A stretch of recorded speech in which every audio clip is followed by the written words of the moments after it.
Victoria. Bayad po!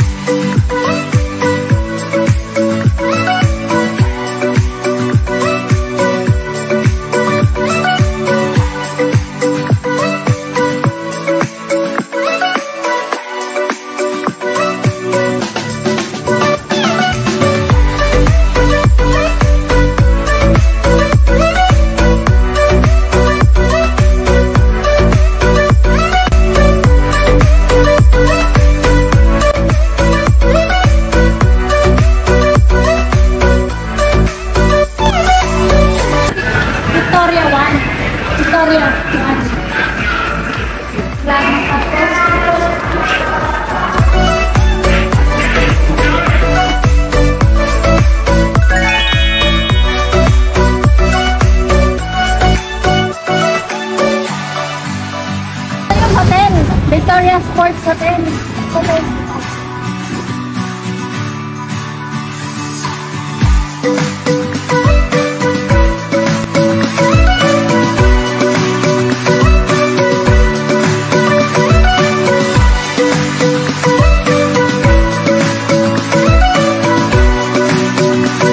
Hi guys! Welcome back! So for today's vlog, nandito tayo sa intake ko sa Victoria Sports 2 at itutur ko kayo sa update. Tara! So, ayan guys. So, nandito tayo sa loob. This one is 24.88 square meter dito sa Victoria Sports 2. Dito lang yan sa may GMA Kamuning Station. Pagbaba ninyo, nandito na. So, magkahilera to ng Victoria Sports, tapos yung Glam Residences and Victoria Sports 2. So, ito na siya. So, ito, hanggang ngayon wala pa yung nakatira. A year na to kasi di ko rin naaasikaso. Kasi may kulang pa ako din. Wala pa akong gripo. Dinala ko yung gripo dito. Tapos inayos ko na rin yung mga, may access card na dito at in fairness, improving naman. May mga bago ng elevator, mas pabilis na umakyat. So yun, hindi ko lang nabibigyan ng time dito. So dito ba tayo sa CR? Ito yung aling CR. So kung makikita nyo, pasensya lang sa dumi kasi talagang hindi napupuntahan, minsan lang. Ito yung mga natapos namin. Kung matatandaan nyo before, sobrang bare niya as in mga semento lang. So ngayon, nandito tayo sa may toilet. Ito na yung ating washing machine na madumi. Kasi nga, walang pupunta dito.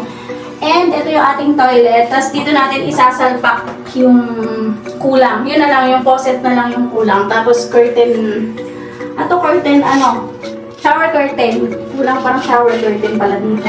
Ayan yung ating dadalhin naman next time. Tapos, dito naman sa ating kitchen, ayan, so meron tayo sa backsplash, tapos kami na rin ang naglagay nito, tapos meron tayong fire extinguisher dito, meron din tayong grease trap, tapos, ano pa? Hindi pala ito, may ganito pala dito. May hook na, so curtain na lang talaga hulak ko. Tapos, ito, dish plate. Ay, dish rack pala. May dish rack pala dito. So, alam mo. Tapos, yung breaker natin nandito. Nandito yung ating breaker. Tapos, may mga kailangan pang tanggalin dito. Tapos, ito yung, ayun. Kasi, dati, mayroon dito, fingerprint.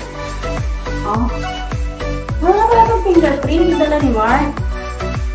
Dati kasi, dapat lalagyan namin dito ng digital lock. Approved na to ni admin. Ganito, approved na ni admin. Kaso, ang problema ko, ito.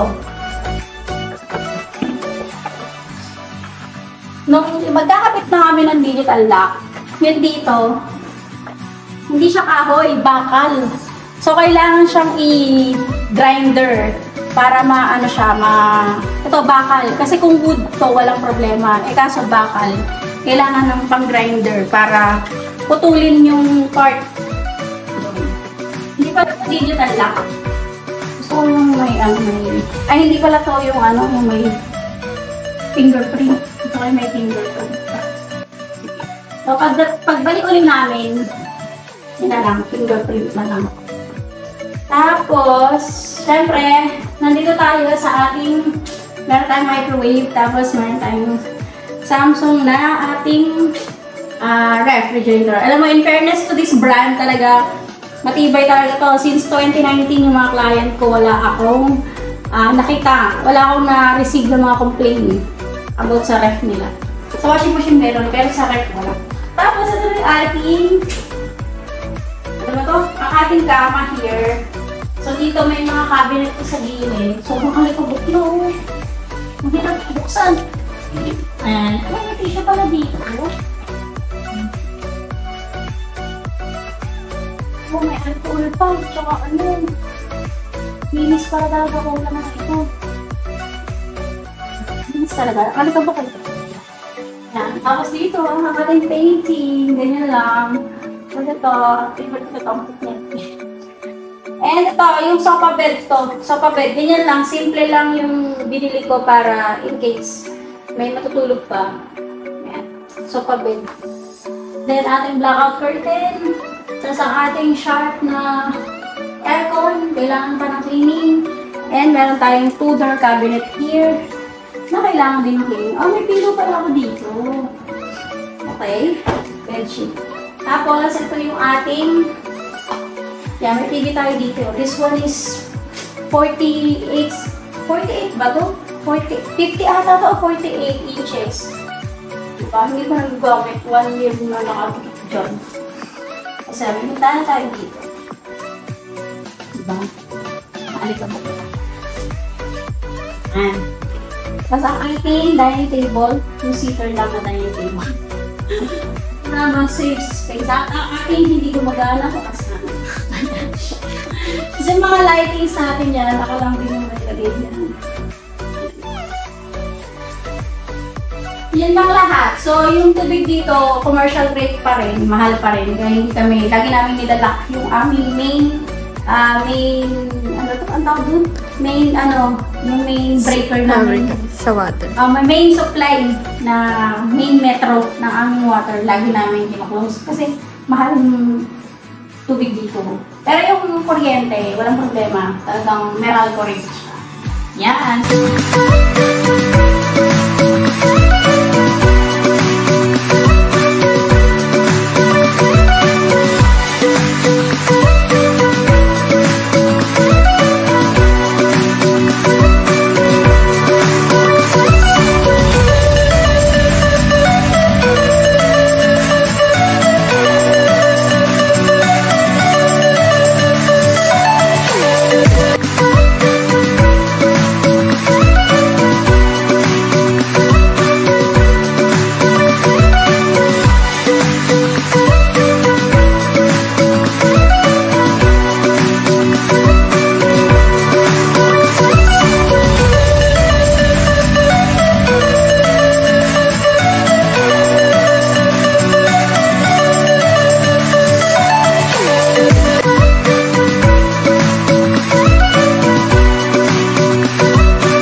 For today's vlog. So, ayan. Na-settle na natin yung asok juice natin. Sa mga unit owner, magbayad po kayo lahat ng asok juice ninyo para walang maging problema. Kasi nag-process kami ng mga papers, hindi natin ma-process kasi nga may bill ng asok juice. Yan po. Monthly po yan ha. Tsaka yung real property tax ninyo, bayaran nyo na rin. And guys, so thank you guys for watching and please don't forget to subscribe to my channel. Bye!